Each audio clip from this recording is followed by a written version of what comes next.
Bab 1071 Pintu Teka-teki, 1. Jantung Es berdebar kencang saat mendengar Moira dan segera bertanya, jadi, prasasti astral ini adalah pintu gerbang menuju jantung kuil ini. Ya, Moira berkata, lihat, bintang-bintang emas yang tersusun pada prasasti ini adalah teka-teki. Dengan menyusunnya kembali ke dalam urutan tertentu, kamu dapat memasuki jantung kuil ini. Es mengerutkan kening saat ini sambil bertanya, bagaimana aku harus menata ulang mereka? Kamu perlu mengisinya dengan ki surgawimu, lalu kamu akan bisa mengakses peta bintang dan mengikuti instruksiku, jawab Moira. Tetapi aku harus berhenti menggunakan ki pembongkaran untuk menggunakan ki surgawiku. Es meringis ketika dia memikirkan masalah sebenarnya di sini. Dia tidak ingin berhenti menggunakan dismantle ki, terutama setelah merasakan kekuatan siluet putih dan mata itu. Namun sekarang dia harus memutuskan karena ini tampaknya satu-satunya jalan ke depan. Haruskah aku mencoba menggunakan ki pembongkaran saja? Lagi pula, pintu itu juga terbuka dengan menggunakan ki yang dibongkar karena didorong oleh ki surgawi juga. Es kemudian menguji teori ini karena itu adalah pilihan yang jauh lebih aman. Dia meletakkan tangannya di atas prasasti yang dingin dan melepaskan ki pembongkaran di dalamnya. Saat berikutnya, Astral Stele tiba-tiba berdenyut, dan Es merasakan penglihatannya tiba-tiba kabur, tubuh Es menghilang dari tingkat atas kuil. Setelah itu, Es mendapati dirinya mengapung di lautan berbintang yang penuh dengan misteri yang mendalam. Terlebih lagi, di lautan berbintang ini, terdapat 99 bintang emas yang bersinar terang. Bintang-bintang lainnya tampak pucat jika dibandingkan, dan entah mengapa, Es merasa tertarik pada mereka. Kamu berhasil memasuki peta bintang. Suara gembira Moira bergema di benaknya. Es terbangun dari lamunannya, dan matanya berbinar penuh kegembiraan. Sekarang, apa yang harus aku lakukan selanjutnya? Sederhana saja. Anda hanya perlu fokus pada bintang-bintang emas itu, dan Anda akan dapat menggerakkannya sesuka hati. Lalu susunlah dalam pola ini, NOVLB-IN.com. Moira segera mulai memberi instruksi sementara Es mengikuti arahannya. Seperti yang dikatakannya, dia dapat dengan mudah menggerakkan bintang-bintang itu selama dia fokus pada bintang-bintang itu. Sungguh ajaib seolah-olah dia adalah penguasa tempat ini. Mengikuti instruksi rahasia Moira, Es menata ulang 99 bintang emas di berbagai bagian laut berbintang. Aku khawatir jika bukan karena instruksi Moira, aku akan benar-benar tak berdaya di tempat ini kecuali aku mampu menemukan pola ini sendiri. Sungguh tindakan pengamanan yang konyol. Kurasa bahkan dismantel kiku tidak cukup untuk menembus kunci ini, pikir Es serius saat ia merasakan tindakan pengamanan yang mampu dilakukan surga.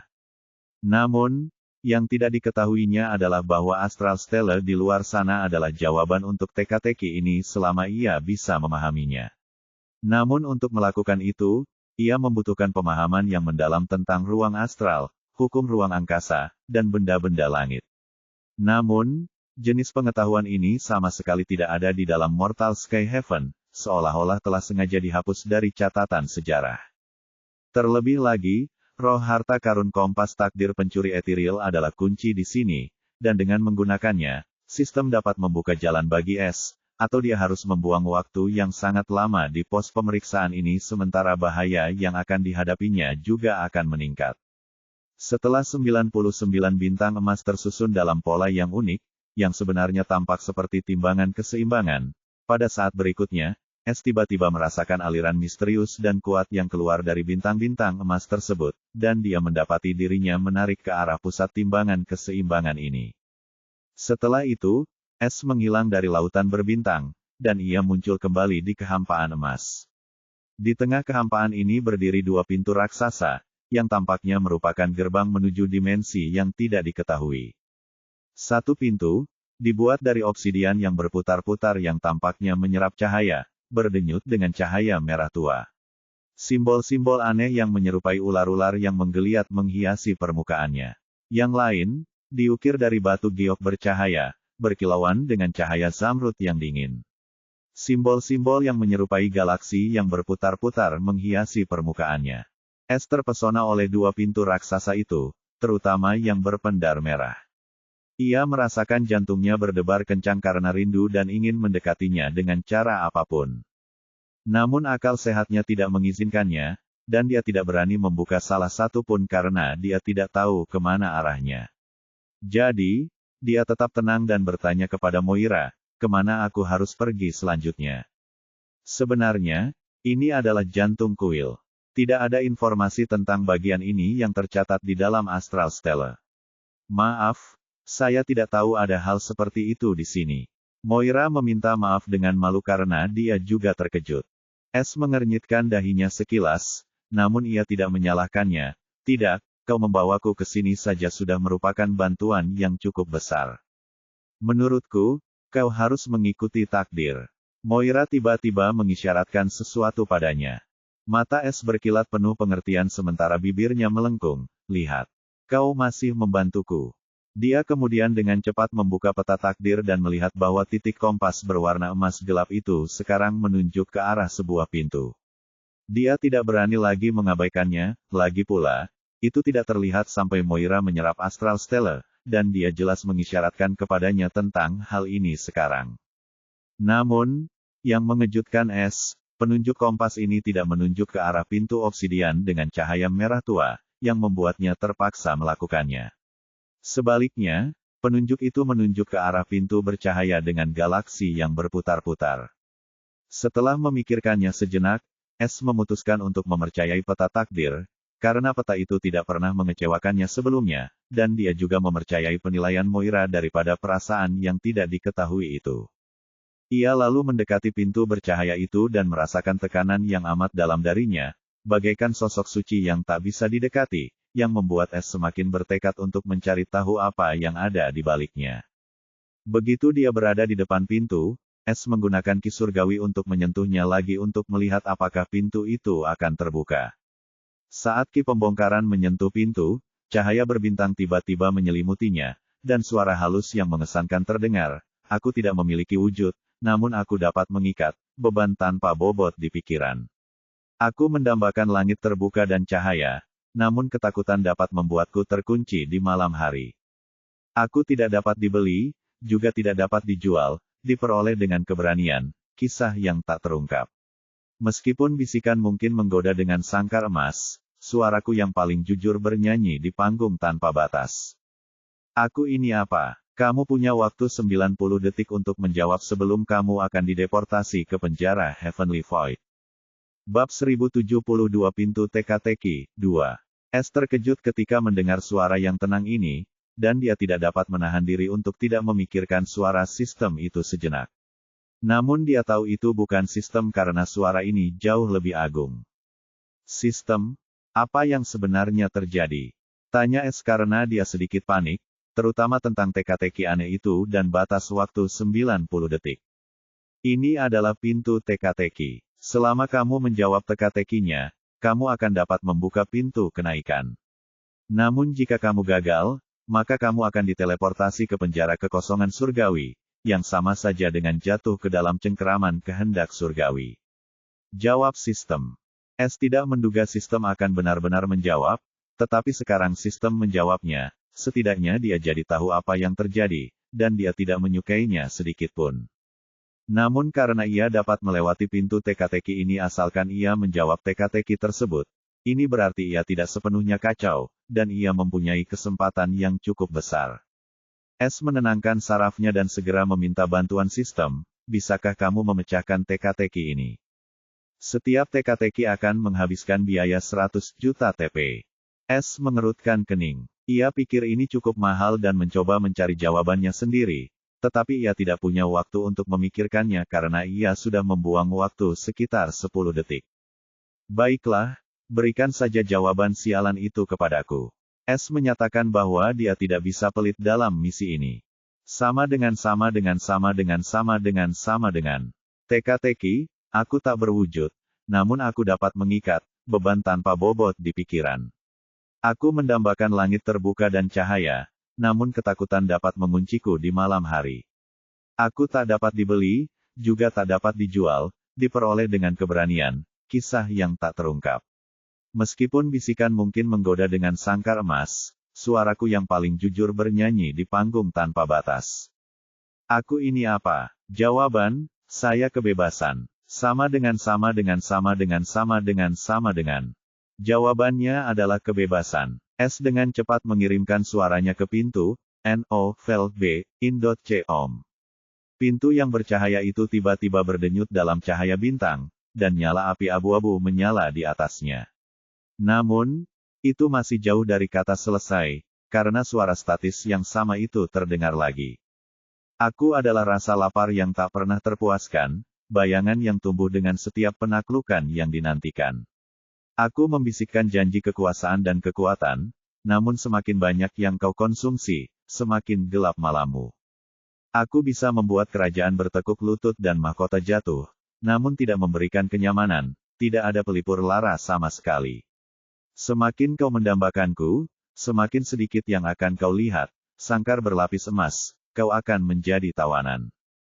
Aku ini apa? Kamu punya waktu 60 detik untuk menjawab sebelum kamu akan dideportasi ke penjara Heavenly Void. Waktunya berkurang sepertiga. S terkejut dan senang bahwa sistem ada di sini untuk membantunya dengan pintu teka-teki terkutuk ini. Bagaimana dengan yang ini? S bertanya dengan cepat, dan sistem menjawab dengan tepat sambil memotong 100 juta TP lagi. Jawaban mengulang jawaban, saya adalah kekuatan. Tiba-tiba muncul api lain di pintu teka-teki, tetapi kali ini apinya berwarna biru, dan suara yang sama terdengar lagi. Kita adalah dua penari dalam Walt abadi, satu mekar anggun, yang lain berhenti dingin. Aku, yang pertama, menenun permadani hari-hari, dipenuhi gema tawa dan sinar hangat matahari. Aku melukis dunia dengan warna-warna cerah yang begitu cemerlang, dari bisikan mimpi hingga cahaya abadi bintang-bintang. Yang lain, terbungkus dalam keheningan, keheningan turun, tirai jatuh, melodi yang berakhir. Meskipun beberapa orang mungkin takut pada sentuhanku, pelukan dingin, aku menawarkan istirahat, ruang yang tenang dan damai. Kita berbagi panggung, pasang surut yang konstan, satu bangkit, yang lain menyerah.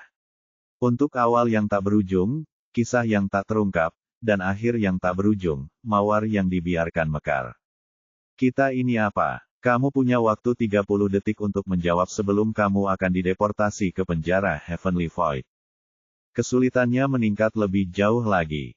S bahkan tidak membuang waktu sedetik pun untuk bertanya lagi kepada sistem dan kemudian menjawab, kami adalah hidup dan mati. Kali ini, dua api menyala di samping api abu-abu dan biru, dan keduanya berwarna merah dan hijau. Maka, teka-teki lain pun diberikan. Saya tawarkan dua wajah, sebuah koin yang belum dilempar, satu surga kebahagiaan, yang lain hilang selamanya. Seseorang dipenuhi dengan kegembiraan, sebuah taman yang selalu indah, di mana kekhawatiran sirna dan kegembiraan memenuhi udara. Tawa bergema bebas, sebuah simfoni cahaya, tidak ada rasa sakit yang dapat mengganggu, bermandikan warna putih abadi. Yang lain, penjara, tempat bayangan berkuasa, tersiksa oleh kenangan hari yang lebih cerah. Keputusasaan terasa berat, seperti kain kafan yang menyesakkan, tidak ada jalan keluar dari api, yang selalu menyala dengan keras. Pilihannya ada di dalam, sebuah jalan yang belum dilalui, satu didorong oleh kebajikan, yang lain oleh ketakutan. Kita ini apa? Kamu punya waktu 9 detik untuk menjawab sebelum kamu akan dideportasi ke penjara Heavenly Void.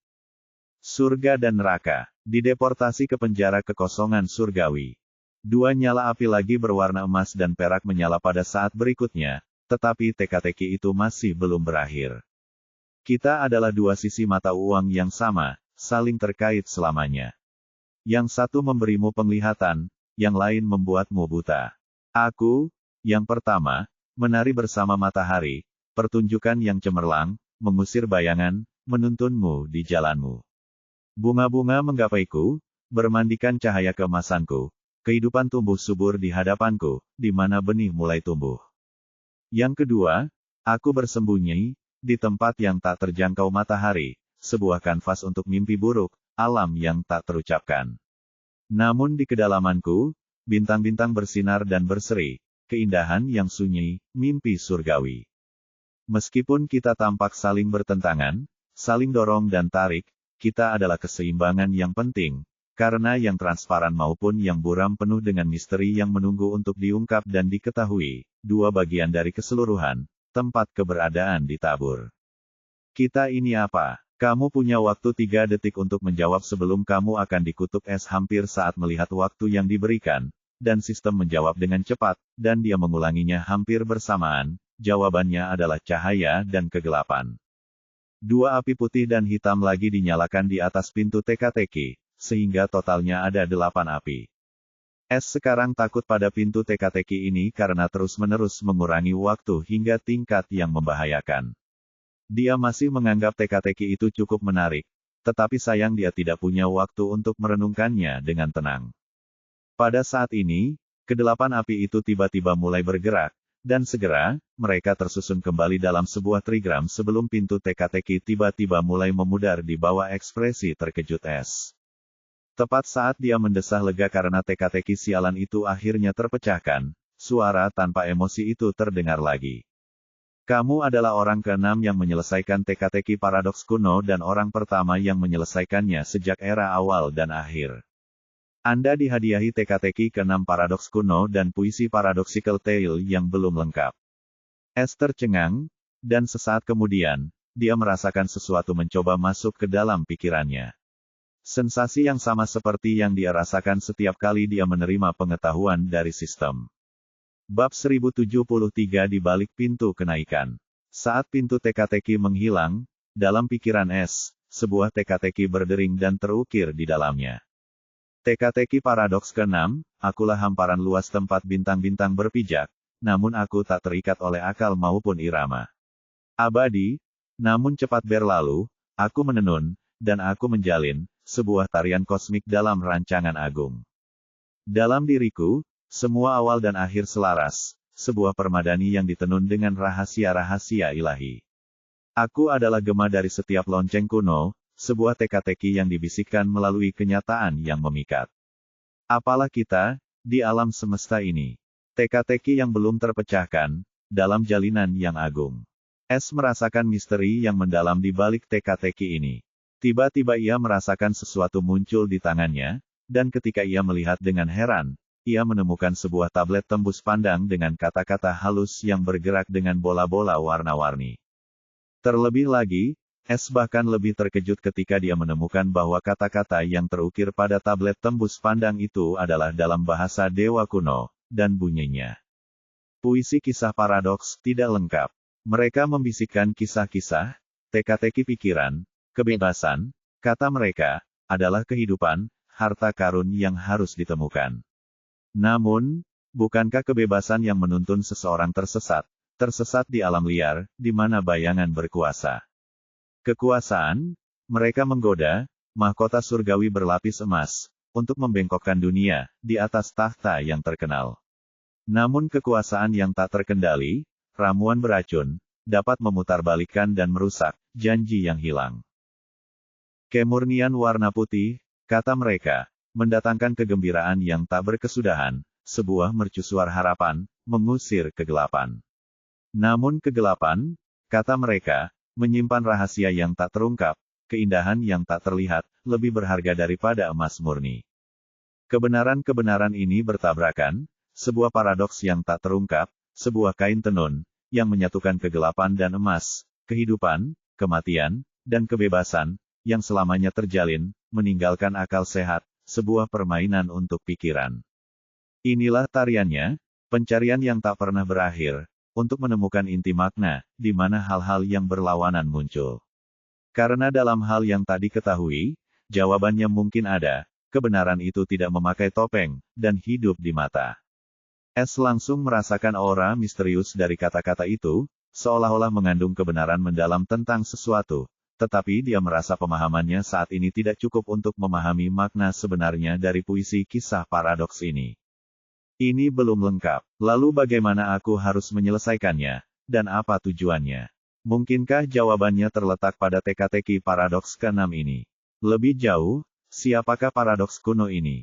Cukup jelas pintu teka-teki ini dirancang oleh paradoks kuno ini, atau setidaknya ada hubungannya dengan dia. Belum lagi era awal dan akhir yang disebutkan oleh suara itu, Es merasa sangat bingung saat ini. Dia merasa sedang dihadapkan pada rahasia-rahasia yang jauh dari jangkauan pemahamannya, tetapi semuanya berhubungan dengan surga, yang membuatnya sangat kesal. Sistem? Apa jawaban untuk teka-teki ke-6 ini, dan apakah kamu tahu sesuatu tentang puisi kisah paradoks? S memutuskan untuk bertanya kepada sistem. Karena masalah yang akan datang telah terpecahkan, sistem tidak dapat lagi membantu Anda. Selain itu, Anda tidak boleh mengulangi teka-teki tersebut atau menunjukkan tablet ini kepada siapapun jika Anda tidak ingin orang lain mati. Hanya seseorang dengan ki surgawi yang dapat menahan kata-kata ini. Sistem dapat mengungkapkan bahwa selama Anda dapat memahami teka-teki ke-6, Anda akan memenuhi syarat untuk mulai memahami misterinya. S tampak serius dan tidak berani lagi menganggap enteng hal ini. Ia segera menyimpan tablet tembus pandang itu di ruang pencurinya. Namun yang mengejutkannya, tablet itu muncul di ruang pencuri yang masih hidup, yang berarti tablet itu tidak bisa disimpan di harta karun penyimpanan hidup manapun. Maka cepat-cepat ia taruh tablet itu di sudut tempat tinggal si pencuri dan kubur di kedalaman padang rumput yang dalamnya ternyata 1000 meter, supaya tidak ada seorang pun yang dapat menemukan tablet berbahaya itu, terutama si bocah cirus itu. Baru pada saat itulah S kembali fokus ke ruang putih itu, dan pintu teka-teki itu kini hilang, tetapi pada saat ini, dia mendengar sesuatu bergerak dan menoleh ke sisi kiri dan terkejut saat melihat pintu merah raksasa itu kini terbuka. Kesadaran muncul di benak S saat ini, jadi, itulah yang dimaksud sistem ketika mengatakan selama aku bisa menyelesaikan pintu teka-teki, pintu kenaikan akan terbuka. Maka ini menjadikan pintu ini sebagai pintu kenaikan. Bukankah ini berarti jika aku mengikuti perasaan aneh itu dan memilih pintu kenaikan terlebih dahulu, aku akan mendapat masalah besar. Sungguh cara yang licik untuk membuat jebakan. Meskipun S tahu ini adalah benteng musuh, dia mengagumi keterampilan mereka dan cara mereka mengatur segalanya. Bahkan jika seseorang berhasil menyelinap ke tempat ini, mereka tidak akan pernah bisa hidup lama tanpa perlindungan ki surgawi dan ki pembongkaran. S diam-diam mendekati pintu yang terbuka. Saat pintu merah tua itu perlahan terbuka, gelombang ki surgawi yang dingin dan halus menyapu S. Di balik pintu itu, ada kegelapan, dan dia tidak bisa melihat apapun, tetapi meskipun begitu, dia tidak bisa merasakan bahaya. Saat dia melihat peta takdir, kali ini, jarum kompas berwarna emas gelap menunjuk langsung ke arah lorong gelap ini.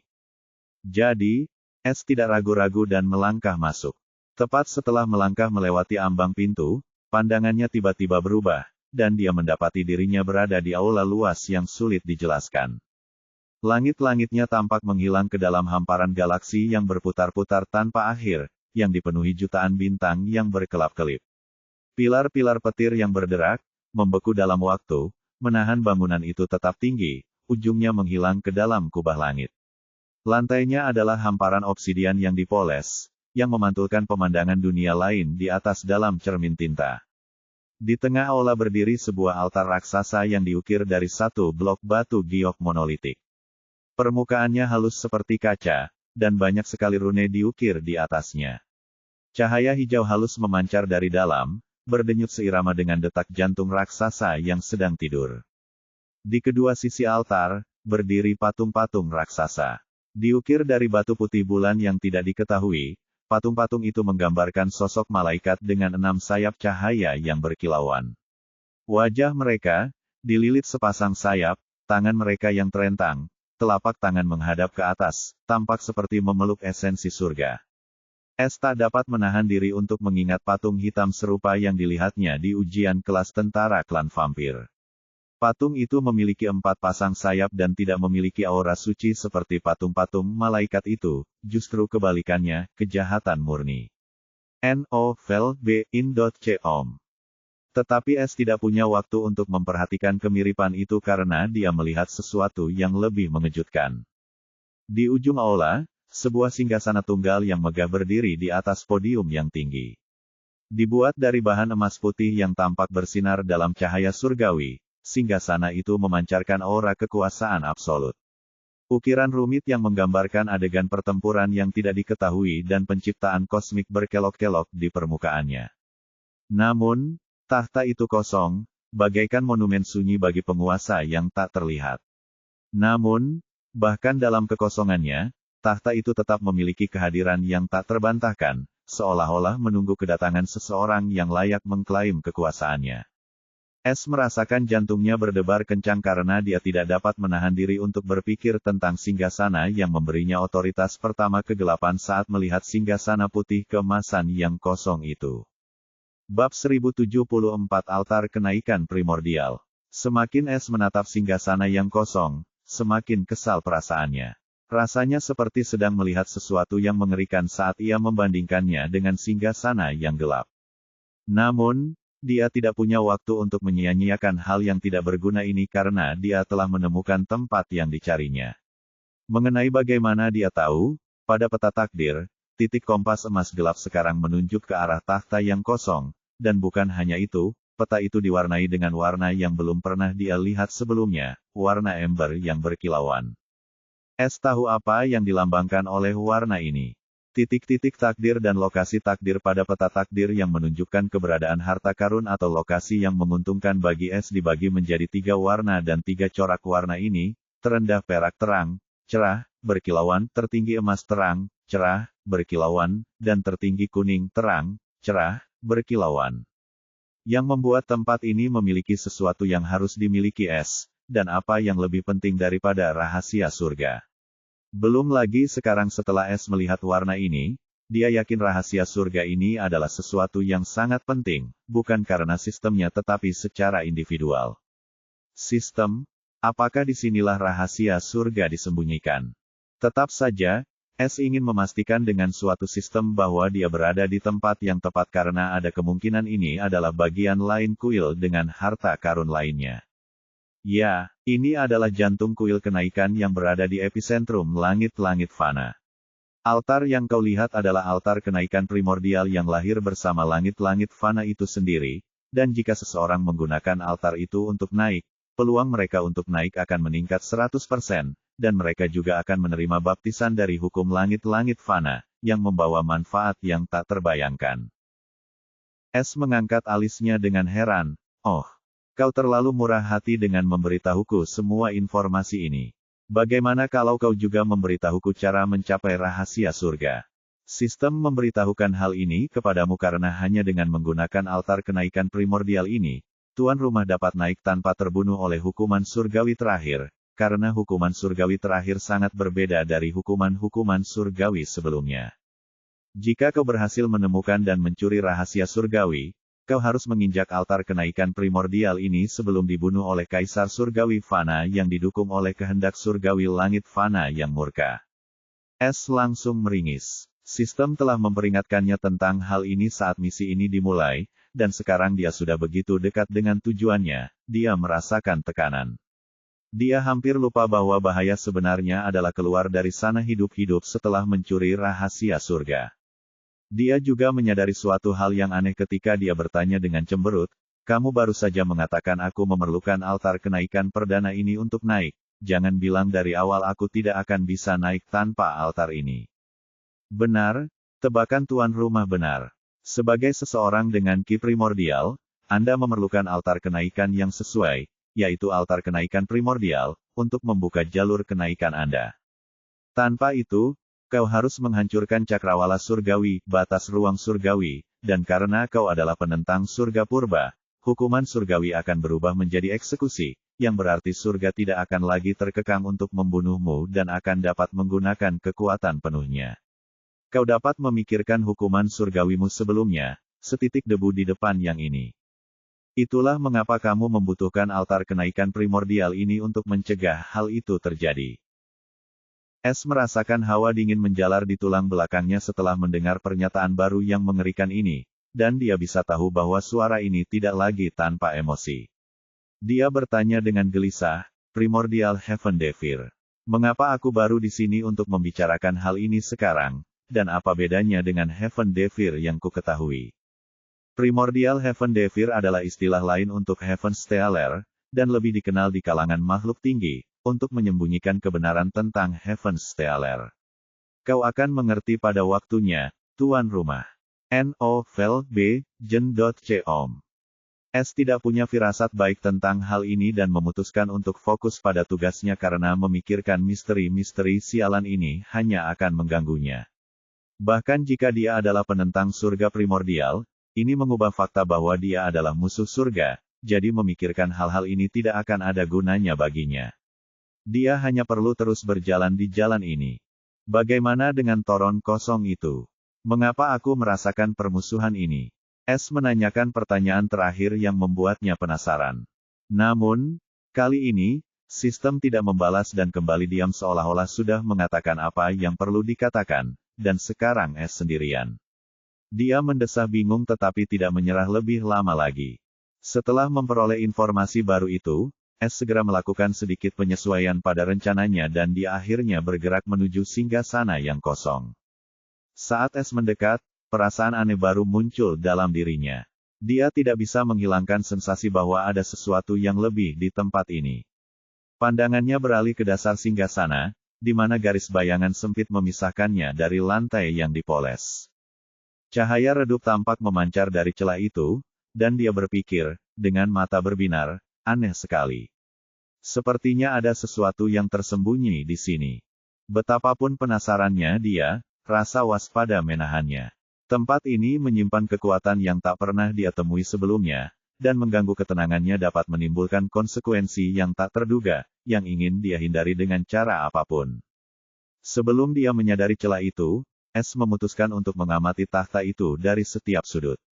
Adapun mengapa dia yakin takhta itu adalah tempat yang dia cari, itu karena perasaan aneh yang muncul saat mendekati takhta itu tidak lain adalah indera keberuntungannya. Sejak dia memasuki kuil kenaikan fana, indera pencurinya benar-benar terbatas, dan dia tidak berani mencoba menggunakannya karena terlalu berbahaya. Tetapi sekarang, indera peruntungannya tiba-tiba bereaksi saat dia mendekati singgasana ini sehingga dia yakin ada sesuatu yang tersembunyi di sini. Bab 1075 Kunci Bintang. S menatap singgasana yang mencurigakan itu dengan saksama karena indera peruntungannya semakin tergelitik saat ia melihat singgasana kuno itu. Ia yakin bahwa ini adalah targetnya. Jadi, tanpa membuang waktu lagi, S pertama-tama mencoba memindahkan singgasana dengan cara mencopetnya, tetapi seperti dugaannya, singgasana itu tidak bergerak sedikitpun. Kemudian, ia akhirnya fokus pada celah cahaya redup yang telah ia lihat sebelumnya. Dari sudut pandang manapun, celah ini tampak mencurigakan baginya. Saat menggunakan penglihatan pencurinya, ia tidak menemukan apapun. Ia juga menduganya karena keahliannya hanya bisa melihat melalui rune tingkat 8. Pada akhirnya, S memutuskan untuk menggunakan satu-satunya hal yang berhasil selama ini, ia menggunakan dismantle key dan menelan tahta. Saat ki pembongkaran menyentuh singgasana, S tiba-tiba merasakan riak kekuatan tak kasat mata terpancar darinya, dan lantai di bawah kakinya tiba-tiba sedikit bergetar. Setelah itu, cahaya yang datang dari celah di bawah singgasana tiba-tiba berdenyut, dan di bawah tatapan mata S yang mencengangkan, singgasana itu mulai bergeser ke belakang seperti pintu geser. Sama seperti sebelumnya, ki surgawinya tampaknya menjadi kunci untuk membuka rahasia apapun yang tersembunyi di bawah singgasana ini. Saat singgasana bergeser, sebuah lorong tangga spiral menampakkan dirinya menuju ke kedalaman lantai yang tidak diketahui, dan S tidak membuang waktu dan segera memasukinya. Ia masih takut bahwa keributan ini akan menarik perhatian musuh. Sekarang setelah lorong ini terbuka, S tiba-tiba merasakan jantungnya berdebar kencang karena ada sesuatu yang sepertinya menariknya dari bawah. Tangga spiral itu sempit, tidak seperti tangga sebelumnya. Dan saat dia menuruni tangga, S menyadari bahwa setiap langkah yang diambilnya seakan semakin menguras ki surgawinya, seakan-akan tangga itu menyerap ki surgawinya sebelum membiarkannya melangkah lebih jauh. Saat mencapai ujungnya, S mengharapkan aula besar lainnya atau semacam pemandangan eksotis seperti yang pernah dilihatnya selama ini. Namun betapa terkejutnya dia mendapati dirinya berada di sebuah ruangan yang bersinar dengan cahaya halus yang terpancar dari ubin kristal di bawah kakinya. Setiap ubin berdenyut dengan simbol rune samar, pola rumitnya berubah seperti bahasa yang hidup. Di sepanjang dinding, bintang-bintang trigram yang terukir di batu berkilauan dengan cahaya dari dalam. Beberapa bersinar terang, membentuk konstelasi yang tidak diketahui S, sementara yang lain tertidur, terselubung dalam bayangan. Selain itu, tidak ada hal lain di tempat ini yang membuat Es mengerutkan kening. Namun, dia tahu bahwa apapun yang menariknya ke sini ada di dalam tempat ini. Namun, dia tidak dapat memastikannya. Dia hendak menggunakan dismantle key ketika, pada saat itu, suara Moira berdering, "Tuan S, saya pikir lantai ini adalah jenis mekanisme tersembunyi lain seperti astral stele yang digerakkan dari ruang astral. Anda melihat simbol-simbol rahasia itu dan pola-pola pergeserannya, mereka membentuk konstelasi astral langit dan bumi.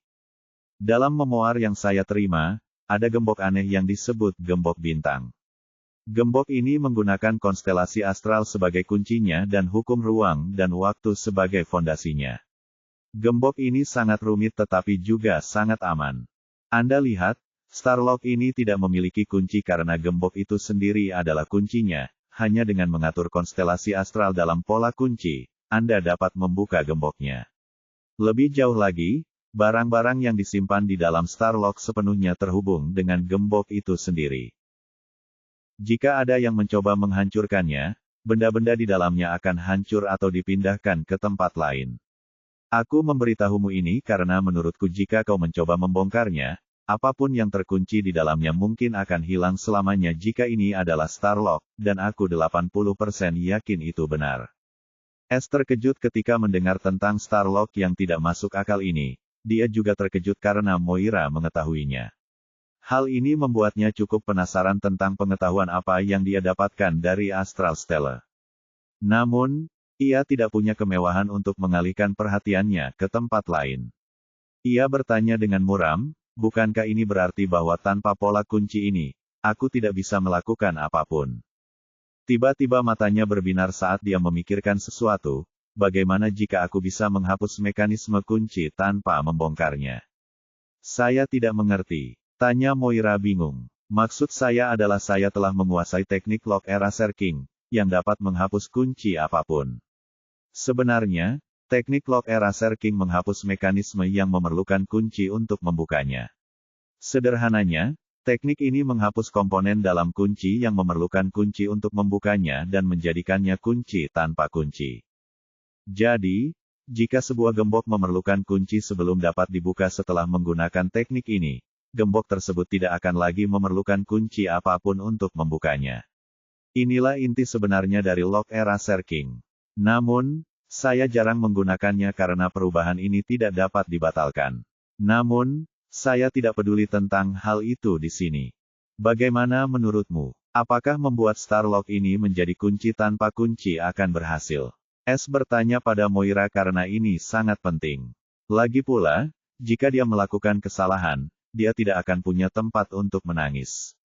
Kunci tanpa kunci. Kalau fondasi Starlock tetap ada tapi cara membukanya berubah, kurasa ini bisa berhasil. Wawasan yang luar biasa, Tuan S. Anda selalu punya solusi untuk masalah yang tidak terpikirkan oleh siapapun. Moira berkata dengan kagum. Es tersenyum kecut, kalian membuatku terdengar hebat, tetapi profesiku memaksaku untuk serba bisa dalam situasi seperti ini, dan terkadang aku bahkan tidak tahu apa yang harus kulakukan tanpa bergantung pada kalian. Ngomong-ngomong, berapa tingkatan kunci ini? Jangan katakan itu, kau hebat. Moira membalas dengan nada menyemangati sebelum menjawab dengan sedikit malu, aku tidak tahu tingkatan Starlock, tetapi yang kutahu adalah tingkatan itu bergantung pada ruang dan konsultasi yang menjadi dasar Starlock dibangun. Karena itu adalah Starlock dari Mortal Sky Heaven, tingkatannya seharusnya berada dalam batasnya. Mata Es berbinar karena ketidakpastian. Jika memang begitu, maka tidak ada masalah untuk mencoba. Mari kita lihat apakah Lock Eraser King, yang memiliki batas pada peringkat grade 9, akan bekerja pada kunci bintang ini setelah semua efek amplifikasi dari gelar dan harta karunku atau tidak. Lagi pula, aku telah menghabiskan cukup banyak waktu untuk meningkatkan teknik ini ke kondisi puncaknya. Bab 1076 Mencuri Rahasia Surga. Melihat simbol-simbol aneh di lantai tampak bergerak dan menari di depan matanya, Es fokus pada perasaan yang menariknya ke bawah. Ketika dia membuka matanya, matanya tidak memiliki emosi, dan saat berikutnya, untuk pertama kalinya, dia berhenti menggunakan dismantle key. Tanpa membuang waktu sedetik pun, dia mengaktifkan teknik Raja Penghapus Kunci, dan tangannya berkilauan dalam cahaya metalik gelap. Setelah itu, ki seperti merkuri gelap mulai mengalir keluar dari tangannya dan menyebar ke kunci bintang. Ini adalah esensi penghapus tingkat raja. Teknik Lock Eraser King dibagi menjadi 3 level, Master Lock Eraser, Grandmaster Lock Eraser, dan Lock Eraser King. Setiap level dibagi lagi menjadi 3 tahap, Novice, Expert, dan Perfeksionis. Semakin tinggi level dan tahapannya, semakin kuat pula eraser esensial yang merupakan inti dari teknik ini. Awalnya, S tidak tahu banyak tentang teknik ini, dan ia menganggapnya sebagai keterampilan seperti Tracer Opening Hands. Akan tetapi, saat ia mencapai level yang lebih tinggi dari teknik ini, ia menemukan bahwa ia sepenuhnya salah. Teknik ini jauh lebih kuat daripada Tracer Opening Hands, terutama saat dikembangkan hingga level Lock Eraser King. Ia berhasil memahami bagian tentang menghapus kebutuhan akan kunci dari gembok. Setelah itu, ruangan mistis itu kini diselimuti merkuri gelap, seperti Ki dan S bisa merasakan irama aneh di seluruh ruangan seolah-olah ada sesuatu yang mencoba menahan infiltrasi saat penghapus penting itu. S juga merasa khawatir karena dia tidak lagi berada di bawah perlindungan dismantle Ki. Dia tidak tahu berapa lama lagi waktu yang tersisa sebelum Kaisar Surgawi Fana atau kehendak surgawi akan memperhatikannya. Namun karena ia sudah begitu dekat dengan sasarannya, ia pun bersedia mengambil risiko dan siap menggunakan segala cara yang dimilikinya saat ia berhasil meraih harta karun itu. Silakan bekerja, S berdoa sambil fokus pada penghapus yang berbenturan dengan kunci bintang. Seiring berjalannya waktu, penghapus itu mulai bergetar hebat, dan ki surgawinya juga mulai terkuras habis. Saat sedang gelisah, S tiba-tiba merasakan sesuatu berbunyi klik di benaknya ketika penghapus itu tiba-tiba bergetar. Dengan ekspresi penuh harap, S berhenti menggunakan penghapus esensial itu, dan ki yang seperti merkuri mulai memudar atas perintahnya. Ketika ruangan itu muncul lagi, ia mendapati bahwa bintang-bintang trigram bersinar dengan intensitas yang hampir menyakitkan untuk dilihat. Bintang-bintang itu berdenyut dalam irama tertentu, seperti detak jantung surgawi. Ia mendapati bahwa bintang-bintang kini bersinar dalam urutan yang aneh, dan sesuatu yang baru hadir di tengah ruangan ini, pola rahasia yang berdenyut bersinar semakin terang pada setiap denyutnya. Ledakan. Pada saat itu, disertai suara ledakan yang memekakkan telinga, seluruh lantai meledak dalam kilatan cahaya yang menyilaukan, membuat jantung S berdebar kencang karena ketakutan, dan ekspresinya menjadi pucat pasi. Namun, dia tidak mengalihkan pandangannya dari titik itu. Jantungnya berdetak kencang seperti sebelumnya, dan dia bisa merasakan kerinduan dan keserakahan dari dalam dirinya. Daya tarik aneh yang dia rasakan di awal telah kembali, dan itu jauh lebih kuat daripada apapun. Dia belum pernah merasakan ketertarikan seperti ini terhadap apapun sebelumnya, seperti dia akan menyerahkan hidupnya untuk hal ini. Ketika cahaya itu memudar, ruangan itu berubah secara ajaib.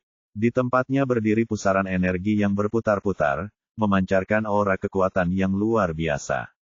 Garis samar benda halus berkilauan dari dalam pusaran itu, memanggil S untuk mendekat sementara matanya memerah karena posesif. Bawa aku. Sebuah suara yang sangat memikat tiba-tiba terngiang di benak S. Pada saat ini, sebelum S bisa bereaksi, sebuah rantai biru tua melesat keluar dari dahi S seperti garis biru tua dan melilit objek di dalam pusaran tersebut. Setelah itu, rantai biru tua itu tiba-tiba lenyap, dan benda di dalam pusaran itu pun ikut lenyap bersamanya.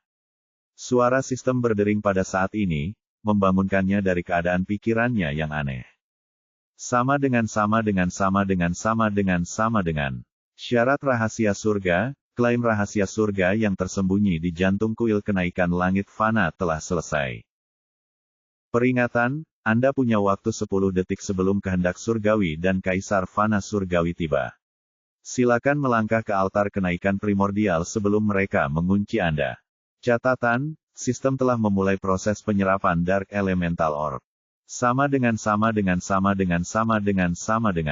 Apakah aku baru saja tersihir, dan suara apa itu? Seluruh tubuh S bergetar ketika, tepat setelah pemberitahuan sistem, dia merasakan kematian mendekatinya. Dia tidak punya waktu untuk menanyakan tentang benda yang baru saja diambil sistem dari pusaran. Namun karena ia baru saja menandai kondisi kelima selesai, ia tahu bahwa ia telah menyelesaikan misinya dengan sukses.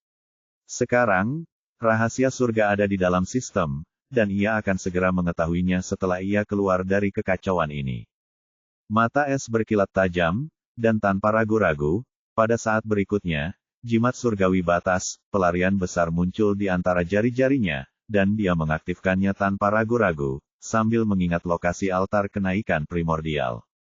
Meskipun dia tidak jauh darinya, dia bisa merasakan bahwa jika dia mencoba mendekatinya sekarang, dia akan menemui nasib tragis karena dia merasa tidak cukup cepat. Jadi, dia tidak keberatan menggunakan jimat pembatas ini sekali lagi karena hidupnya jauh lebih penting daripada menyelamatkan kegunaannya. Namun, ekspresinya berubah pucat pasi ketika jimat batas tidak aktif, dan dia langsung tahu ada semacam batasan ruang di sini, seperti di jurang, Novel B. Jen.com. Tanpa berpikir dua kali, dia mengaktifkan kegelapan tanpa hukum dan kemudian mencoba menggunakan jimat batas. Kali ini, dia berhasil. Saat berikutnya, es muncul di tengah-tengah altar kenaikan primordial yang dikelilingi oleh negara-negara kolosal, dan dia merasakan tekanan pegunungan tiba-tiba terlepas dari patung-patung itu dan menekan mereka. Es sangat cemas. Ia bisa merasakan kehadiran mengerikan lainnya mendekat, dan ia mendesak sistem untuk mempercepat proses penyerapan Dark Orb. Ia terlalu dekat untuk melarikan diri dari tempat ini, setidaknya dari Heavenly Wheel. Es tidak tahu bahwa jantung kuil kenaikan adalah tempat di mana teleportasi tidak mungkin dilakukan bahkan oleh Kaisar Surgawi Fana atau kehendak surgawi karena itu adalah kekuatan Ordo dan juga tindakan perlindungan untuk menghentikan makhluk kuat lainnya untuk langsung teleportasi ke tempat ini.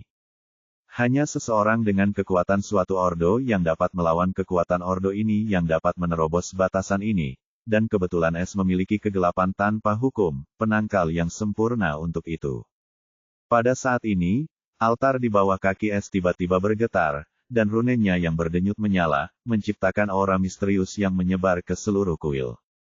Namun Es tidak sempat untuk memperhatikannya, karena tepat pada saat itu, sebuah siluet putih menerobos masuk ke dalam jantung kuil, dan di belakangnya terdapat sebuah mata halus yang kini sepenuhnya berwarna merah tua dengan amarah yang tak terbatas.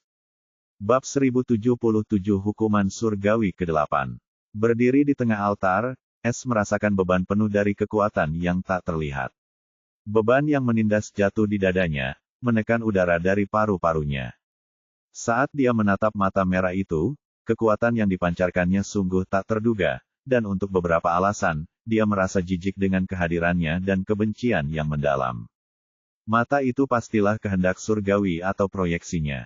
Es menebak sementara matanya sangat dingin dan bermusuhan meski ada rasa takut, dan dia bahkan tidak menyadarinya. Pencuri surga, suara itu, bagaikan guntur yang menggelegar, bergema di tengkoraknya sementara mata merah itu menusuknya dengan kehadiran yang sunyi dan menyesakkan. Suara yang mengesankan ini, yang dipenuhi dengan kebencian dan ketidakpercayaan yang tak terbatas, bergema tepat di kepala Es, membuat jiwanya gemetar. Kalau tadinya Es hanya menebak, sekarang ia yakin bahwa setelah suara itu memanggil namanya, ia bisa tahu kalau suara itu milik mata itu. Pencuri, beraninya kau melangkahkan kakimu yang penuh hujat ke tempat suci ini. Suara geram dari siluet putih itu menggema di seluruh kuil, dan tidak seperti mata, yang tampaknya hanya berbicara ke dalam kepala orang lain. Hal itu tidak terjadi pada orang ini, Novel B. In.com. Meskipun mereka marah dan ingin membunuhku, anehnya mereka hanya berdiri di tempat tanpa melakukan apapun. Jadi, mereka benar-benar tidak bisa menggangguku selama aku memanggil hukuman surgawi, ya. Bibir Es melengkung saat rasa takutnya hampir lenyap saat tindakan mereka mengonfirmasi informasi sistem. Secercah perlawanan terpancar di matanya yang dingin. Jika kau punya masalah dengan itu, Es tiba-tiba berbicara dengan seringai sinis. Ia meludah balik, gigit aku. Siluet putih itu berderak dengan kilat putih. Amarahnya sangat kontras dengan amarah diam mata merah itu saat mereka berdua terprovokasi oleh kata-kata Es. Pada saat ini, tiba-tiba, altar di bawah makanan Es memancarkan cahaya yang menyilaukan. Himne misterius memenuhi udara, melodi surgawi yang membuat es merinding. Patung-patung malaikat itu bersinar dengan rune, cahayanya menembus langit-langit berbintang, membentuk lingkaran bercahaya yang mencerminkan lingkaran di bawahnya. Langit-langit bergetar, rune yang tak terhitung jumlahnya tersusun ulang dalam pola yang memukau. Kemudian, dengan suara retakan yang memekakkan telinga, langit-langit itu terbuka. Napas es tercekat, ketakutan mengalir melalui dirinya, membekukan darahnya. Sebuah robekan tajam menganga di atasnya, memperlihatkan pusaran petir yang terang. Sulur-sulur merah dan safir menari-nari di dalamnya, mengeluarkan bunyi berderak yang bergetar di tulang-tulangnya. Ini bukan sekadar tontonan, ini adalah sebuah jalan yang mengarah ke suatu tempat yang tak terbayangkan dan sangat menakutkan. Pada saat ini, suara sistem berdering. Sama dengan. Hukuman surgawi ke-8 petir keputusasaan bencana dunia telah terdeteksi. Jalur kenaikan primordial langit fana telah terungkap dan digabungkan dengan hukuman surgawi. Jalur kenaikan primordial malapetaka telah terwujud sepenuhnya. Host punya waktu 9 detik untuk melangkah di jalur kenaikan primordial yang penuh malapetaka sebelum ditutup. Tanda hubung. Peringatan, 1. Jika jalur kenaikan primordial ditutup sebelum tuan rumah melangkah ke dalamnya, Anda akan kehilangan kesempatan untuk menggunakan altar kenaikan primordial lagi selamanya. Peringatan, 2. Jika jalur kenaikan primordial ditutup dan tuan rumah masih berada di dalam kuil kenaikan langit fana, rangkaian kenaikan kedua akan dimulai, yang akan 100x lebih sulit. Tanda hubung. Catatan, 1. Setelah melangkah ke jalan kenaikan primordial, tidak ada jalan kembali. Anda naik dengan mencapai ujungnya atau mati saat naik di tengahnya. Catatan, 2. Jalan kenaikan primordial yang penuh malapetaka akan dipenuhi dengan hukuman surgawi ke-8, petir keputusasaan bencana dunia, jadi sistem menyarankan untuk tidak menahan diri atau mencoba melawan serangan hukuman surgawi yang tak ada habisnya. Tujuan Anda adalah akhir dari jalan kenaikan primordial. Sama dengan. Es tercengang saat melihat dan mendengar suara sistem yang khusyuk. Hukuman ini benar-benar berbeda dari hukuman surgawi sebelumnya karena hukuman ini juga akan menentukan nasibnya, apakah dia akan naik ke surga atau mati saat mencobanya. Dia juga mengerti mengapa langkah ini disebut kenaikan. Ini secara harfiah berarti apa yang sedang dilihatnya, dia harus naik melalui jalan kenaikan tepat di atasnya. Dan itu bukan sembarang jalan, itu adalah jalan yang dipenuhi dengan hukuman surgawi yang paling tinggi.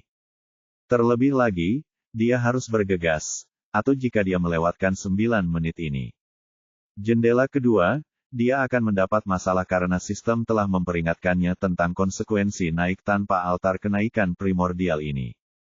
Namun, meskipun mengetahui semua itu, Es merasakan tekanan yang sangat kuat dari jalan di atasnya, dan dia belum pernah merasakan hal seperti itu sebelumnya. Tekanan itu terlalu kuat, dan dia merasa kakinya terpaku di tempatnya. Kembalikan benda yang kau ambil dari ruang rahasia itu, dan aku akan membiarkanmu mati tanpa rasa sakit, pencuri surga. Suara yang sama kembali bergema di kepalanya seperti palu, dan ada sedikit desakan urgensi yang tersembunyi di dalamnya. Es menggertakkan giginya saat melawan tekanan itu. Saat berikutnya, kegelapan mulai menyelimuti pemandangan yang bercahaya itu, dan sosoknya mulai berubah menjadi hitam pekat. Dia akhirnya bisa bernapas dan bergerak dalam tekanan yang menyesakkan ini. Di dalam kegelapan, Es tidak langsung melompat ke jalan setapak, tetapi pertama-tama melihat ke arah siluet yang gemetar, yang tampak takut. Kemudian dia menatap dingin ke arah mata, yang tiba-tiba tampak terkejut oleh kegelapan ini. Suaranya, yang terdengar menakutkan saat ini, berdering. Aku tidak tahu apakah kau adalah surga atau hanya anteknya, ini adalah pertemuan pertama kita seperti ini. Meskipun aku ingin mengatakan banyak hal dan meminta lebih banyak darimu, sepertinya aku tidak punya waktu. Jadi, aku hanya mengatakan sesuatu yang sudah lama ingin kau katakan. Pemandangan dari setiap penderitaan yang ia alami sebelum menjadi pencuri surga dan setelahnya melintas di depan matanya yang hitam pekat. Meskipun ia ingin mengutuk dan menuntut penjelasan, ia tahu itu hanya membuang-buang waktu. Di mata surga, ia tidak berarti dan tidak bernilai apapun, jadi hanya satu kalimat yang terlintas di benaknya yang menggambarkan seluruh perasaan dan tekadnya. Es tak dapat menahan senyumnya yang licik saat dia berkata, "Aku akan mencuri semuanya darimu." Bab 1078 Tak ada orang bodoh seperti orang tua bodoh. Aku akan mencuri semuanya darimu. Tepat saat suara es menghilang, dia bersama kegelapan, lenyap ke dalam jalan kenaikan primordial yang penuh malapetaka. Dan segera setelah itu, jalan tersebut ditutup dan altar kenaikan primordial kembali normal. Jantung kuil kini kembali tenang seolah tidak terjadi apa-apa, tetapi mata yang bergetar dan siluet putih itu menjadi bukti kredibilitasnya. Pergi ke budak tak berguna. Mata itu berkilau mengancam, suaranya bergema dengan kekuatan. Sosok putih itu hancur menjadi partikel cahaya, menghilang sepenuhnya dengan kata-kata terakhir ini. Pada saat ini, mata merah tua yang bergetar, yang tampak geram, tiba-tiba menjadi tenang, dan warna merah tua itu mulai memudar, kembali ke keadaan halusnya. Tiba-tiba, seberkas bintang melesat keluar darinya dan menghantam altar kenaikan primordial. Sesaat kemudian, seluruh aula bergetar sebelum rune mulai muncul di patung-patung yang menjulang tinggi seperti beberapa saat yang lalu. Tetapi kali ini, rune-nya tampak berbeda. Dan garis-garis cahaya neon melesat keluar dari kepala patung-patung itu dan mendarat di singgasana di ujung lain aula. Mata itu menghilang lalu muncul kembali di hadapan singgasana putih, yang kini berkilauan dalam cahaya bintang, dan dengan kilatan cahaya yang cemerlang, sesosok raksasa halus tampak dibuat dengan cahaya neon tak berujung yang turun ke singgasana yang kosong itu. Pada saat ini, mata emas itu tiba-tiba berubah bentuk menjadi seseorang yang mengenakan jubah emas dengan fitur wajah yang kabur. Ia berlutut di depan sosok neon di atas tahta, pemandangan yang dapat mengejutkan siapapun yang mengetahui tentang kehendak surgawi. Ayah, pencuri surga telah muncul kembali, dan dia berhasil mencuri barang itu. Ucapnya dengan nada takut yang dipenuhi rasa gentar, "No-vel-b, Indot-c-om." Sosok neon itu berbicara saat ini, "Aku tahu." Orang berjubah emas itu tiba-tiba mengangkat kepalanya tak percaya, Kamu tahu?" "Heh." Sosok neon itu terkekeh, suara yang membuat sosok berjubah emas itu merinding hingga ke tulang, "Jangan lupa kuil primordial berada di bawah kekuasaanku. Meskipun belum sepenuhnya berubah menjadi wilayah kekuasaanku, mereka masih berada di bawah kekuasaanku. Jadi, jika ada pencuri licik yang mencuri sesuatu dari mereka, akulah orang pertama yang akan mengetahuinya, bahkan sebelum seorang Templar yang tidak kompeten." Orang itu gemetar, karena meskipun nadanya netral, ia bisa merasakan kemarahan di baliknya, dan ia segera bersujud di depan sosok neon itu. "Aku pantas dihukum, aku pantas dihukum," ia mulai bergumam histeris. Adapun perihal memohon ampunan, ia lebih tahu daripada siapapun bahwa di dalam hati orang tersebut tidak ada ampun sama sekali, karena ia adalah diktator yang paling kejam di antara semuanya. "Heh, kalau kamu pikir mengakui kesalahanmu akan mengurangi hukumanmu atau mengemis akan mengubah segalanya, maka kamu salah besar. Bahkan jika kamu salah satu ciptaanku, aku akan menghakimimu sama seperti orang lain. Karena kau telah melakukan kejahatan yang paling tidak termaafkan, membiarkan pencuri surga mendapatkan simbolum aeternum, kau tidak dapat membayar dosamu bahkan dengan nyawamu. Namun, sangat disayangkan bahwa kau tidak memiliki apapun selain nyawamu untuk membayarnya. Namun, jangan khawatir, aku tidak akan membunuhmu, karena kau adalah jiwa dari kehendak surgawi fana. Mulai sekarang, kepribadianmu saat ini akan terhapus dari keberadaan, dan kau akan memulai hidup baru dan bertobat atas dosamu yang tak terampuni." Kata-katanya bagaikan hukum tertinggi, dan saat dia mengucapkan perintahnya, seluruh langit fana bergetar sesaat. Orang yang bersujud di depannya tiba-tiba berhenti dan diselimuti cahaya neon sebelum benar-benar menghilang. Kini, di dalam jantung kuil, hanya ada sosok neon di singgasana itu, dan tiba-tiba, puff, hahaha. Dia tertawa terbahak-bahak penuh kegembiraan dan kegilaan, kemarahannya sebelumnya tampaknya lenyap sepenuhnya, dan entah mengapa dia bahkan terdengar geli dengan keseluruhan situasi ini.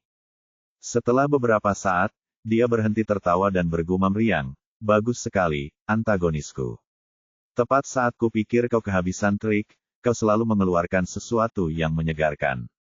Kaulah satu-satunya pencuri surga yang kuakui dan satu-satunya yang hampir mengancamku. Tapi pada akhirnya kau tetap menjadi satu-satunya pecundang, sama seperti pencuri surga yang lain. Namun tampaknya bahkan setelah kehancuranmu, kau masih punya beberapa trik yang tersisa untuk menghiburku. Untuk pertama kalinya, seorang pencuri surga muncul di langit fana, satu-satunya tempat yang tidak dapat memeliharanya karena aku dapat dengan mudah menghancurkannya seperti serangga ketika ia mencoba untuk bangkit. Tetapi kau membuktikan aku salah lagi, dan pencuri surga ini tampaknya sangat luar biasa bahkan di antara pencuri surga sebelumnya. Dia bahkan berhasil memasuki kuil dan mencuri simbolum Aeternum. Bagaimana dia mengetahuinya? Aku memastikan untuk tidak meninggalkan petunjuk apapun, tetapi tetap saja terungkap. Yang terpenting, dia mampu menyentuhnya dan bahkan mengaktifkan altar kenaikan primordial, dengan metode yang hilang seiring waktu. Suaranya berubah tegas dan tidak yakin saat ini, ada sesuatu yang berbeda kali ini. Aku bisa merasakannya, ada sesuatu yang kau lakukan yang tidak kusadari. Yah, apapun yang terjadi, hasilnya akan sama saja, pencuri surga ini akan segera mengalami nasib yang sama seperti yang lainnya. Jadi, bagaimana jika dia berhasil mencuri simbolum Aeternum? Aku mendapatkannya darimu sejak awal, dan karena hanya pencuri surga yang bisa menggunakannya, aku akan menyegelnya di sini. Tapi, bagaimana jika itu kembali ke sumbernya? Bukannya karena aku tidak bisa menggunakannya, aku tidak bisa melakukan apapun padanya, kan, antagonisku? Dia bertanya dengan geli sementara dia tampak menatap kekosongan seolah-olah ada sesuatu di sana yang bisa mendengarnya. Mata neonnya tiba-tiba berubah menjadi lubang hitam, dan kuil di depannya mulai menghilang.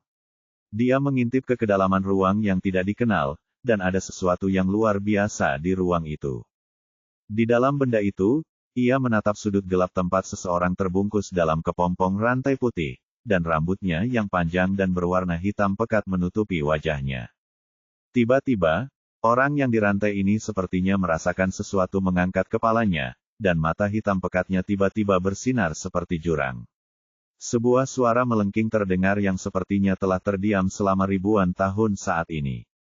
Tidak ada orang bodoh seperti orang tua bodoh. Bab 1079 Jalan Kehancuran, 1. Menggunakan kegelapan tanpa hukum, Es melangkah ke jalur kenaikan primordial malapetaka sebelum segera berhenti menggunakannya. Meskipun ia mampu masuk ke sini dengan kegelapan tanpa hukum, jumlah ki-nya berada pada tingkat bahaya saat ini. Kulitnya pucat saat dia melihat pintu masuk yang tertutup dan kemudian ke jalan di depannya, yang dipenuhi lautan petir. Dia tidak bisa melihat ujungnya, dan esensinya retak dengan energi gugup. Udara bergemuruh dengan aura yang menindas. Tujuanku adalah akhir dari jalan ini, yang berarti hukuman surgawi ini tidak akan berakhir sampai aku mencapainya. Es merenung dengan muram. Pada saat ini, sulur-sulur petir tiba-tiba berderak dan melesat ke arahnya seperti hujan petir yang tak berujung. Ekspresi Es sedikit berubah saat ia menggunakan kemampuan bergeraknya. Ia menghindari sambaran petir yang dipenuhi keputusasaan dan kehancuran. Hukum yang terkandung di dalamnya jauh lebih kuat daripada yang pernah ia hadapi dalam hukuman surgawi sebelumnya, dan ini baru permulaan jalannya. Dengan setiap langkah yang diambil Es ke depan, intensitas petir semakin meningkat. Baut yang lebih tebal dari tubuhnya meliuk ke arahnya bahkan lebih ganas seolah menghalangi jalannya. Dengan menggunakan kelincahan dan refleksnya yang cepat, ia menavigasi tarian yang berbahaya, melompati jurang dengan energi yang berderak dan menghindari baut yang tampaknya ditujukan padanya dengan kesadaran yang meresahkan. Namun, pada saat ini, Es tiba-tiba merasakan sesuatu bergetar di dalam hatinya karena kegembiraan yang besar, dan sebelum dia bisa bereaksi, sebuah hantu pedang besar muncul di belakangnya, itu adalah jantung pedang. Es kebingungan ketika kilatan petir itu tampaknya telah bertemu dengan kekuatan hisap yang tak terlihat. Kilatan petir yang berhasil dihindari Es mulai menyerang hantu pedang itu sebelum menghilang. Senyuman sinis menghiasi wajah Es saat sambaran petir pertama mengenai pedang hantu itu, tubuhnya gemetar karena kekuatan yang mengalir melaluinya. Lega bercampur dengan kekhawatiran saat ia merasakan ki-nya yang terkuras mulai terisi kembali, saripati manis membasahi jiwanya yang kelelahan, no, vel, b, in, c, om. Namun, Karena alasan tertentu, Es merasa segar kembali saat kinya yang kelelahan mulai terisi kembali dengan guntur surgawi ini. Es menatap ke arah hantu pedang itu dan tercengang saat melihat rune berdenyut perlahan muncul di hantu gelap itu. Dia bisa merasakan kegembiraan dari inti pedangnya, yang sekarang berada di dalam jantung pedangnya. Wah, sialan, aku tidak tahu mereka akan berevolusi menjadi sesuatu seperti ini setelah aku memahami hati pedang. Terlebih lagi, mereka tampak jauh lebih aktif daripada sebelumnya, dan entah bagaimana mereka mengubah petir menjadi ki surgawi bela diri dan jiwa sekarang. Monster macam apa yang telah kuciptakan? Es bertanya-tanya dengan heran, dan itu bukan keluhannya.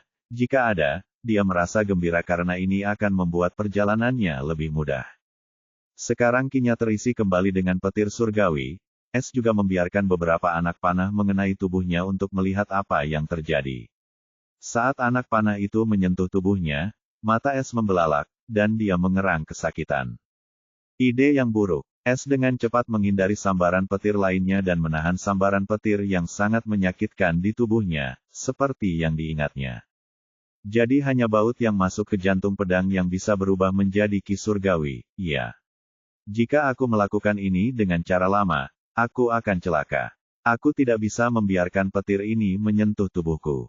Jadi, lebih baik aku fokus untuk keluar dari sini saat inti pedang masih menyerap petir. Lagi pula, dari pengalamanku sebelumnya, begitu mereka kenyang, mereka akan berhenti menyerap petir. Es menghindari sambaran petir, yang menjadi semakin kuat dan tebal saat dia bergerak maju, tetapi kecepatannya masih lebih unggul, dan dengan kinya yang terisi kembali, dia melakukannya jauh lebih baik daripada yang dia kira. Lebih jauh, Es menyadari bahwa ada sesuatu yang lain yang tercampur dalam ki surgawi yang memperkuat tubuhnya, dan tiba-tiba ia merasa seperti ada sesuatu yang dalam di dalam dirinya yang menjadi longgar. Itu adalah perasaan aneh yang belum pernah ia rasakan sebelumnya, dan tubuhnya menjadi lebih kuat karena semakin banyak petir berubah menjadi ki surgawi dan memurnikan tubuhnya. Saat Es menempuh jalur petir sedalam sekitar 1000 meter, petir merah itu tiba-tiba memiliki warna biru dan putih yang bercampur di dalamnya, dan jauh lebih kuat dari sebelumnya. Setiap langkah maju adalah tarian penghindaran yang elegan, otot-ototnya terbakar karena tenaga saat ia menghindari sambaran petir merah tua yang semakin tebal bercampur biru dan putih. Hantu pedang di belakangnya berdengung dengan kekuatan. Bentuk gelapnya kini setengah terisi dengan tanda rune merah tua yang tidak diketahui. Saat petir 3 warna ini diserap, tanda rune sebelumnya mulai berubah menjadi warna petir surgawi, dan tanda rune baru dengan warna yang sama muncul. Petir itu mulai menyerapnya lebih kuat lagi, dan Es merasakan kekuatan yang tak terbatas mengalir melalui tubuhnya. Namun, dia masih tidak berani menerima petir itu langsung melalui tubuhnya dan terus menghindar sambil bergerak maju. 1000 meter lagi dilalui seperti itu, dan pada saat ini, di jalan di depan, pilar-pilar petir tebal menjulang, petir merah, biru, putih, hijau, dan ungu. Terlebih lagi, pilar-pilar itu menyisakan celah yang sangat kecil di antara keduanya untuk diseberangi, dan dengan satu kesalahan saja, dia akan berada di dalam pilar-pilar petir yang tidak dia inginkan terjadi dengan cara apapun. Terlebih lagi, seluruh bilah pedang hantu itu kini dipenuhi tanda rune yang berdenyut dalam petir 3 warna, dan hanya gagangnya yang tersisa. Es bisa merasakan bahwa pedang itu mencapai semacam batas, jadi dia cemas tentang cepatnya mencapai ujung tempat ini. Namun, bagaimana mungkin keinginannya dapat dikabulkan dengan mudah? Ini adalah jalur awal kenaikan yang terkikis oleh hukuman surgawi, yang juga dijuluki guntur keputusasaan bencana dunia. Bersama-sama, mereka membuat jalur malapetaka. Tidak mungkin semudah itu. Es entah bagaimana berhasil melewati lautan pilar petir dengan menempuh jarak 1000 meter lagi, sementara hantu pedang di belakangnya sekarang sepenuhnya menyala dalam garis rune itu dan diwarnai dengan 5 warna. Petir warna. Kali ini, pilar petir menjadi lebih seperti dinding, dan 2 warna petir ditambahkan, kuning dan abu-abu, sehingga menjadi pilar petir 7 warna. Untuk pertama kalinya, Es merasakan hukum baru di antara pilar-pilar itu, yang tidak disadarinya, tetapi ia bisa merasakannya jauh, jauh lebih berbahaya daripada semua hukum yang ada di dalamnya jika digabungkan, dan ia bisa merasakan niat membunuh samar dalam petir 7 warna itu. Pada saat ini, saat es mulai sedikit gelisah, suara sistem berdering. Hantu para calon yang jatuh dari jalan kenaikan primordial akan segera muncul. Bab 1080 Jalan Kehancuran, 2. Hantu para calon yang jatuh dari jalan kenaikan primordial akan segera muncul. Sebelum Es bisa menanyakan apa yang sedang dibicarakan sistem itu, sesuatu terjadi. Keriuhan energi yang berderak meletus saat pilar petir 7 warna berdenyut dan berkelok-kelok. Dari pusaran yang berputar-putar itu muncullah hantu-hantu calon yang jatuh, wujud mereka yang halus berderak dengan dengungan yang tidak wajar. Ratapan sedih mereka bergema di udara, sesaat mengaburkan pikiran Es dengan bayangan kegagalan. Mereka membisikkan keraguan ke dalam pikirannya seolah-olah mereka mencoba memengaruhi keinginannya, tetapi itu hanya sesaat karena pikirannya menjadi jernih pada saat berikutnya. Mereka berukuran 10 meter, dan petir 7 warna berputar di sekitar tubuh hominoid mereka, yang tampaknya terbuat dari merkuri halus. Mereka semua memegang senjata yang berbeda. Mereka, tanpa diragukan lagi, adalah Phantom of Fallen Aspirants yang baru saja diperingatkan oleh sistem kepadanya. Ekspresi Es berubah, bukankah mereka seperti manifestasi akhir surga? NOVEL-BIN.com. Tidak, mereka berbeda, mereka adalah para pejuang yang telah binasa di jalur kenaikan primordial sejak awal waktu, dan sekarang keinginan mereka yang gugur berada di jalur tersebut untuk menghalangi para pendaki baru yang berjalan di sana. Ini adalah ujian hanya untuk membiarkan orang-orang yang paling layak melewatinya. Namun karena hukuman surgawi Hos, mereka jauh lebih kuat dan meskipun manifestasi penghentian surga tidak dapat memasuki jalan ini, hantu-hantu calon yang jatuh ini tidak berbeda, dan mereka dapat dianggap sebagai pengganti mereka. Bagus sekali, gerutu Es saat melihat ratusan hantu calon prajurit yang gugur berhamburan keluar dari pilar-pilar itu. Ia tidak berani diam saja karena tidak ingin tahu batas jumlah mereka. Matanya berkilat dingin saat dua pedang halus, satu panjang dan satu pendek, muncul di tangannya, dan hantu pedang di belakangnya mengeluarkan dengungan. Lebih jauh lagi, kedua pedang itu berkilauan dengan tanda rune yang sama seperti hantu di belakangnya, dan dia bisa merasakan kekuatan yang mengerikan di dalamnya. Pedang itu pasti sedang mengalami perubahan besar. Es tercengang dan akhirnya melancarkan gerakan. Seperti sambaran petir gelap, ia menyerang ratusan hantu calon yang tumbang. Merasakan statusnya yang maju, mereka semua mengeluarkan ratapan tajam dan mengubah arah ke arahnya, menggunakan keterampilan yang mereka semua kuasai sebelum tumbang. Es tidak berhenti dan mengayunkan pedangnya. Dua sulur kegelapan yang dibumbui dengan gigitan kehancuran melesat maju, membelah serangan putus asa para hantu dengan mudah dan penuh penghinaan. Garis-garis gelap itu beradu dengan segudang keterampilan, menghancurkan semuanya menjadi partikel cahaya, dan terus maju. Hantu-hantu calon yang tumbang itu tampak sangat terkejut, dan mereka menggunakan keterampilan yang lebih kuat untuk menghentikan garis-garis gelap itu, sementara Es mengeluarkan keterampilan pedang ganda lain yang telah ia masukkan ke dalam gaya pedang pencuri abadinya. Hujan cahaya pedang gelap berubah menjadi logam di belakangnya dan mengalir ke arah hantu-hantu calon yang gugur. Baru sekarang Es mengerti betapa kuatnya pedang dan hukum pedangnya, belum lagi bahwa aturan kehancuran bahkan lebih konyol. Setiap kali cahaya gelap menghujani hantu-hantu itu, ratapan mereka yang memilukan berubah menjadi jeritan kesakitan saat mereka hancur. Lubang-lubang besar tertinggal di pilar-pilar petir itu. Namun, ia menyadari bahwa setiap serangan itu menghabiskan 10% jiwa dan ki bela dirinya. Tetapi dia tidak punya waktu untuk mengkhawatirkannya karena dia harus menerobos blokade ini sebelum menjadi lebih merepotkan. Memanfaatkan sepenuhnya gangguan mereka, Es menggunakan kekuatan penuhnya untuk menggunakan Twilight Traverse sementara hantu pedang di belakangku terus melahap petir 7 warna yang dihindari Es. Namun, ia segera menyadari bahwa itu hanyalah permulaan. Saat ia melangkah lebih jauh, semakin banyak Phantom of Fallen Aspirants muncul, dan ia tidak punya pilihan selain terus menggunakan gaya pedangnya. Setiap serangan terasa seperti gigitan yang diambil dari esensinya. Butiran keringat menetes di pelipisnya saat ia menyadari semakin terkurasnya ki-nya. Jika bukan karena hantu pedang yang terus-menerus memberinya ki, ia pasti sudah lama terkuras. Kali ini, S harus menempuh jarak sekitar 3000 meter sebelum pilar petir berubah lagi, dan warna perak dan emas ditambahkan ke dalam campuran, menciptakan petir 9 warna.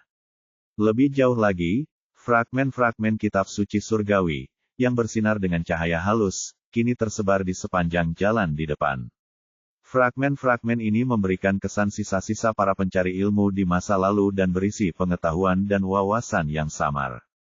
Namun S tidak sempat memperhatikan pecahan-pecahan itu karena Phantom of Fallen Aspirants yang menjulang tinggi muncul dari pilar-pilar itu. Mereka berukuran 20 meter dan memiliki petir 9 warna. Terlebih lagi, tekanan itu tiba-tiba meningkat ke tingkat yang tidak masuk akal, karena S sekarang harus menggunakan lebih banyak ki untuk menahan tekanan ini sementara hantu di belakangnya sepenuhnya dipenuhi dengan tanda-tanda rune yang berdenyut dengan petir 7 warna. Bukan hanya itu saja, dia menyadari bahwa hantu para calon yang jatuh dengan petir 7 warna sedang mendekat dengan cepat dari belakang tanpa ada tanda-tanda menghilang, membuat ekspresinya menjadi jelek. Hati pedang masih menyala, yang merupakan kabar baik.